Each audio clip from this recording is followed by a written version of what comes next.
A day observed to remind all Africans of their commonalities. Among those commonalities, strife, colonization, and war.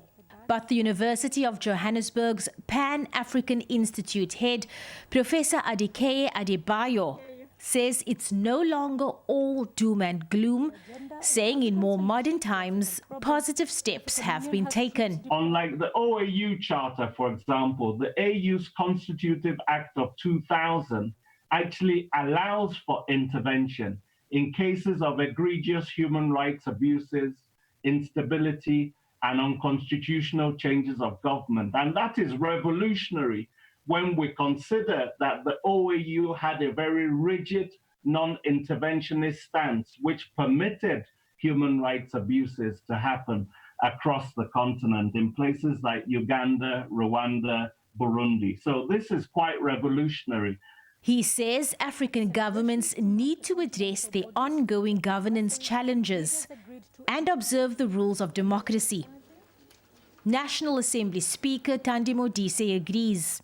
South Africa must use every position, every fiber in our bodies to ensure that we deal decisively with issues of conflict around our continent. We must resolve the Southern Sudan conflict. We must look at Libya. We must look at Somalia. We must help solve the issues at the Sahel region and all the other issues which are very complex for me to understand, which still persist in the east of the DRC.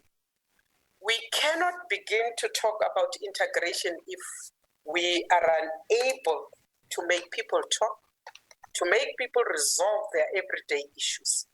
Adebayo also called for the United Nations to take the continent seriously by including Nigeria and South Africa as permanent members of its Security Council, making the UN more representative. He adds that security sector reform, disarmament, reintegration of soldiers, and more investment in the delivery of social services would go a long way in silencing the guns. Abra Barbia, SABC News, Parliament.